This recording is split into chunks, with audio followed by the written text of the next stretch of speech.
now, you know what I'm saying? And once the moon accumulated is at its full ovulation. And once it's in its full ovulation, that's when it's in Aquarius. So that's when you're going to have this type of orgasm, mental one, when it comes to your thoughts and your feelings of whatever you was building up, and get prepared to shed that so you could get into protection mode. Now, if you've been planting bad seeds, you're probably going to be in the manifesting and materializing mode while the moon is waning.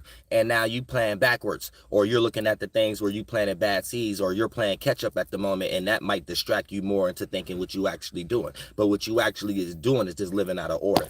So you can't be sitting somewhere crying about you experiencing tower moments and I'm a good person and stuff. And a lot of y'all, we going through self-accountability time. So I'm about to make that word the new popping word, because y'all know Uriel always make the new popping spiritual words. So the new popping spiritual word, because we gotta get rid of narc and all this type stuff, is accountability and taking account for things. So for the most part, right now we got to put ourselves in some type of situation where we got to take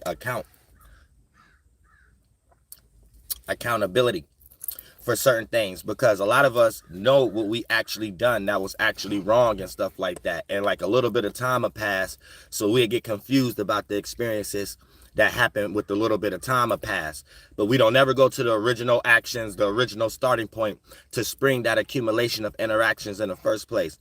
And a lot of times we have to learn how to take self-accountability, because we'll be sitting there questioning the universe, or you questioning your God or something like that, and you don't even be looking at what you done and even clearing that up and things of that nature to move through smoothly and stuff. So you can't leave dead weight or fart cloud or unfinished business lingering around, because that's the exact thing that causes tower moments. There is no other such thing as if you in the spirituality, you should know there is no other way to manifest a tower moment or blockage. Or so in order to manifest a tower moment, you have to be lost into the devil card. That means you have to be lost into a desire, some ego, or your way of wanting to be seen, or your way of trying to control the outside world with some type of manipulation or some way, shape, or form, or witchcraft or wizardry. Then once you get too lost into that, because you realize that don't take participation with the world, that takes you sitting around waiting and thinking something gonna fall in your lap in some way, shape, or form, then you start to experience a tower moment. And that tower moment reminds you of the building before tore down as a tower, all the bricks that it's made out of. And all the bricks it was made out of was misery, competing, resistance, negative energies, lacking energies of you participating, then the energies that you want to receive and everything. So then when you start to look at all those situations, the tower moments show you, do you want the tower to completely crash down, or do you want to hold some bricks on and see if you can update the building so it can have a sufficient electricity and air running through it, and frames for the windows and stuff. And then that's going to be that little situation you go through in the 1, 2, and 3rd dimension to see if you're still in your ego or not. So that's when God start putting you to the test. So God might start bringing similar people, places, and things, or with the same energy, or the same people, places, and things around that have changed in some way, shape, or form, to see if you changed. And if you act in the same energy that you acted before, without whether you don't have to connect or not, is this: if you act in the same energy that you acted before, this puts you in a situation of showing God and the universe that you haven't changed, and you still want something to come in your way, and you're willing to sit around and wait. So God gonna be like, well, hold on to that term hope when you add on to that witchcraft of waiting, because when you practice that faith and belief, you're gonna manifest that, a whole lot of waiting. So you got to put yourself into a situation right now that you're not in no type of ego, and you're transforming, because we also got a grand earth trine. But before we get into that, like I said, we got the sun in Leo, moon in Capricorn, making boss decisions for your creative expression or way of getting attention. So for the most part, you got to be a boss. Like I said, everything ain't about attention. You could be behind closed doors. You could be a manager type of individual, but you have to have some type of reputation. Now, if your reputation is flunked out and things of that nature, you may not have nothing to manifest or even get attention for and things of that nature. So you need to make sure that your reputation or your character or whatever you express in any area is sufficient enough. You know what I'm saying? To be cared, you have to give care. To have respect, you have to give respect. To be situated, you have to create a situated circumstance in some way. Or you're going to be looked at as chaotic and not utilizing the energy that you necessarily need to use. Or for any gatekeeper at a door to see that you're sufficient enough to align the job in some way. So now's the time for us to be a boss when it comes to our making decision energy, of our creative expressions. And if you still gullible or feel timid about what you creatively are into, and you still lost an expectation needing certain things that cater to your desire before you fully feel right to participate, then God going to keep you in that position. So you have to keep that in mind. Also, God needs you to get rid of your ego or whatever you have accumulated in the world for you to think that because you're not important like that. You have to understand, it's teamwork makes the dream work. You wouldn't even be here if your parents didn't come together.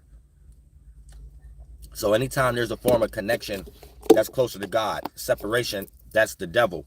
And everything is in reverse. So you have to separate from this world down here to get more connected and close to God. So for the most part, that always lets you know how to pick the right answers when you're making your decisions. So I make it simple. Anything that leads into that area, that looks like trying to relate or compromise. That allows me, even if when I'm fighting war or fighting fire with fire, I'm doing it out of the sake of God or all possibility and for the sake of love. You know what I'm saying? To some magnitude. Or you could be in a position of always wanting to oppose, compete, and be highly resistant. That's not acting out in the nature of God, and you're choosing not to come to that conclusion. You're choosing to come to your own conclusion that has something to do with whatever little world you're trying to create for yourself that no one will be a part of, not even God. So you have to be careful the way you're correlating your energies and be real clear from a logical and emotional perspective. The emotional intelligence works for us to be observing how we're coming across, but it comes a time where the masculine logical energy has to be utilized for the emotional intelligence also, aka not allowing the emotional or the feminine energy to block us from actually expressing anything at all. Because when you get too lost into the divine feminine, right, or emotional intelligence, you will come up with using logic, because we all got to blend these things together.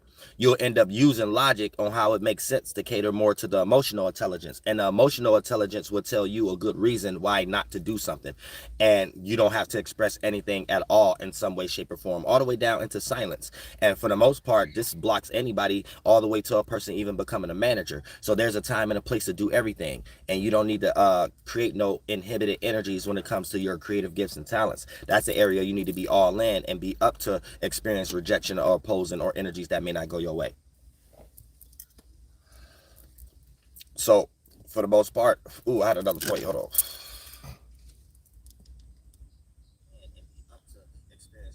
So there's a time and a place to do everything at all in some way, shape, or form. Yeah. Yeah, so the emotional intelligence sometimes will allow you to use your logic to make sense out of not doing something because of the emotion that you're going through. And then when you try to logically understand the emotion, that becomes emotional intelligence. And if you allow that emotion to take over the actual action that you could take externally, sometimes you might prejudge because you might think the feeling is more important, and sometimes that's not even an outcome. And you could put this to the test every day in your life. Try to convince yourself that something gonna happen a specific way, and it'll never happen in that specific outcome. Even if it's in the same nature of which you may have justified, it still don't happen the specific way. So that's letting you know catering and giving that feeling more important sometimes may block things for you in certain circumstances. So you have to keep that in mind. So you got to know when to do what, and that's how you're the spiritual adult.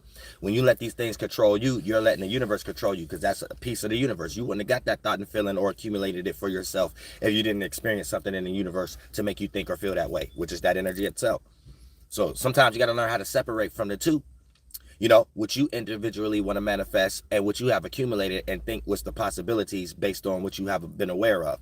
And these possibilities be lacking and limited like a motherfucker, especially if you grew up sheltered or only understanding Walt Disney, or got, limited minded parents and things of that nature. It'll have you in a small world, or you being a small fish in a big pond. So you won't know how to swim. And anytime you see things that even look like a shark, that may not even be a shark, you end up developing self-sabotaging circumstances on how to relate and swim next to those group of spirits in those forms that you may suggest that they were sharks in your mind, but they wasn't. That shark is a filtering system of your morality and your indoctrination that you have grew up with that may have been faulty. So it's all about going in the pond that more resonate into flows of water that goes into the directions of promised lands for you, not being scared of what it may take to go with the flow in that area, when all it takes is to go with the flow.